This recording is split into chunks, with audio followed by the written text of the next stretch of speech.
ગીર સોમનાથમાં પ્રથમ જ્યોતિર્લિંગ મહાશિવરાત્રિના પાવન અવસરે ભક્તોનું ઘોડાપૂર ઉમટી પડ્યું. ગુજરાતના ગૃહમંત્રી હર્ષ સંઘવી તેમજ પૂર્વ મુખ્યમંત્રી વિજય રૂપાણીએ પરિવાર સાથે સોમનાથ મહાદેવના દર્શન કર્યા. પ્રથમ જ્યોતિર્લિંગ સોમનાથ સાનિધ્યે આજે મહાશિવરાત્રિના પાવન અવસરે વહેલી સવારથી ભક્તોનું ઘોડાપૂર ઉમટી પડ્યું હતું.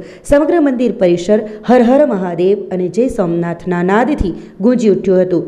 ગુજરાતના ગૃહમંત્રી હર્ષ સંઘવી તેમજ પૂર્વ મુખ્યમંત્રી વિજયભાઈ રૂપાણીએ પરિવાર સાથે સોમનાથ મહાદેવના દર્શન કરી ધન્યતા અનુભવી હતી. મહાશિવરાત્રિના પાવન પર્વ પર પ્રથમ જ્યોતિર્લિંગ સોમનાથ મહાદેવના કપાટ વહેલી સવારે 4 વાગ્યે ભક્તો માટે ખોલવામાં આવ્યા હતા.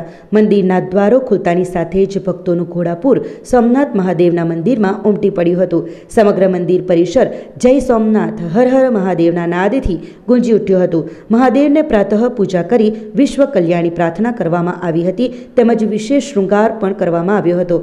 આ સિવાય સમગ્ર દિવસ દરમિયાન અલગ અલગ પૂજા અર્ચના કરવામાં આવશે તેમજ મંદિર દર્શનાર્થીઓ માટે સતત 42 કલાક સુધી ખુલ્લું રહેશે. અલગ અલગ રાજ્યોમાંથી પણ વહેલી સવારથી જ ભક્તો આરતીનો લાભ લેવા માટે ઉમટી પડ્યા હતા. તો ઘણા શ્રદ્ધાળુઓ પ્રથમ વખત સોમનાથ મહાદેવના દર્શન કરવા માટે પહોંચ્યા હતા.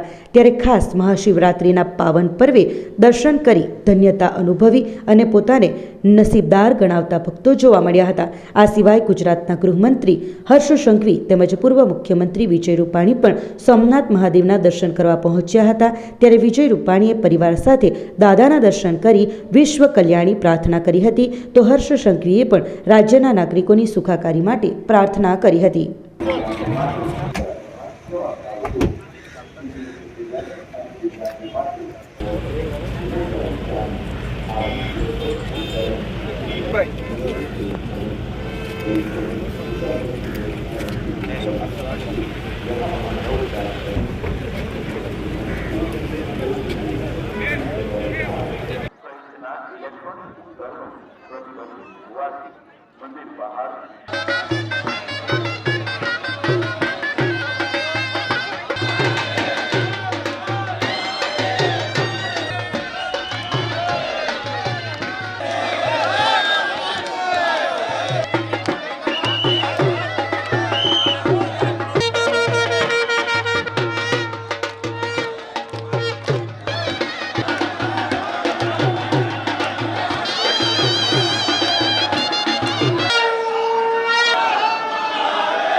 ગુજરાતના સૌ નાગરિકોને શિવરાત્રિની ખૂબ ખૂબ શુભકામનાઓ.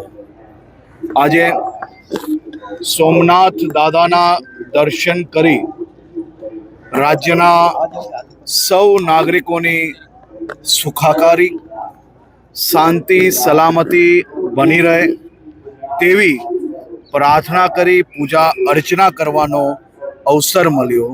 આ પ્રથમ જ્યોતિર્લિંગ આપણા સોમનાથ દાદાના દર્શનાર્થે આજે લાખો ભક્તો દેશભરમાંથી પધારી રહ્યા હોય છે.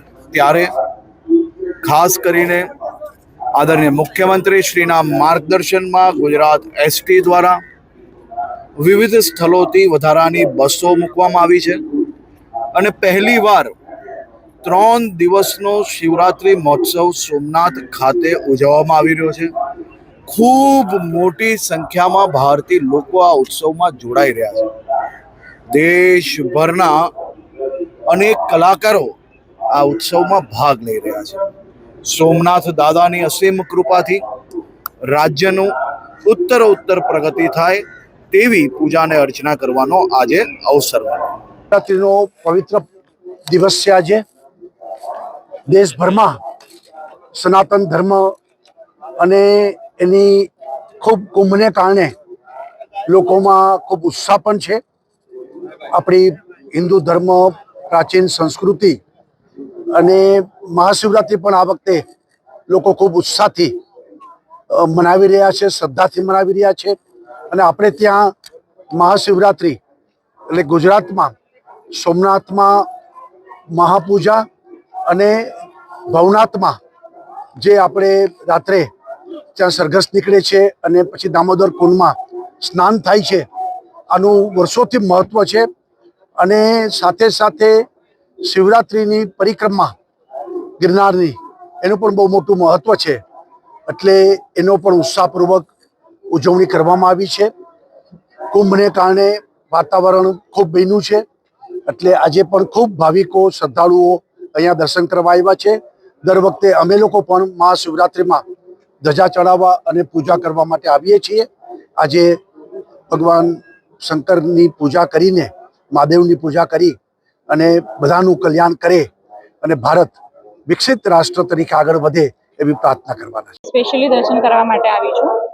શિવરાત્રી છે આજે બહુ પવિત્ર દિવસ છે, જે ભારતનો સૌથી પ્રાચીન અને બધા મંદિરોમાં પ્રથમ માનવામાં આવે છે. જે શિવના 12 જ્યોતિર્લિંગમાં છે એમાં પ્રથમ નંબર આપવામાં આવ્યો છે. સો આજનો દિવસ બહુ જ પવિત્ર છે. એ જ કંઈ માંગવાનું તો છે નહીં, બટ હા એનું કામ અમે વધારે કરી શકીએ એવી જ પ્રાર્થના કરી છે. ફીલ એવું થાય છે કે મતલબ આ જે ભક્તો છે એની ભીડ બહુ જ છે અને બધા બહુ જ શ્રદ્ધાથી અહીંયા આવેલા છે, બધા બહુ दूर दूरથી અહીંયા आवेला છે. तो आज જોઈને ખૂબ જ आनंद कि आप लोग जानते हैं सोमनाथ पहले प्रथम ज्योतिर्लिंग है और मेरे पूरे 12 ज्योतिर्लिंग पूरे होने के बाद में मुझे फिर से ये भगवान ने अवसर दिया कि मैं आके इनके दर्शन कर सकूं, तो ये मेरे लिए बहुत सौभाग्य की बात है. और आज महाशिवरात्रि है, जबकि शिव और पार्वती जी का विवाह हुआ था. जिस अवसर पे भी हमें दर्शन मिला तो इससे बढ़ के कुछ नहीं है. यहाँ पे हर एक शिव रोम रोम शिवमय हुआ है और आप सभी को महाशिवरात्रि की हार्दिक शुभकामनाएं. अभी सुबह के समय भीड़ कम है, लेकिन फिर भी बाहर तक लाइन लगी हुई है और ये तो स्वाभाविक है कि इतना हो सकता है सब महाकुंभ में जाने की वजह से यहाँ पे इतनी रश नहीं रही होगी, लेकिन जैसे जैसे टाइम बढ़ेगा तो और हमें भीड़ बढ़ती हुई दिखेगी. लेकिन एक चीज अच्छा है कि यहाँ का व्यवस्था बहुत अच्छा किया हुआ है कि कोई यहाँ पे भगदड़ नहीं मचती है और सब लोग आराम से दर्शन. આપણી સંકલ્પ ન્યૂઝ ચેનલને સબસ્ક્રાઇબ અને લાઇક કરો, બેલ આઇકન દબાવો, જેથી આવનાર ન્યૂઝ અપડેટ્સની નોટિફિકેશન આપના મોબાઈલ પર સૌથી પહેલા પહોંચે. Like, subscribe and share the video.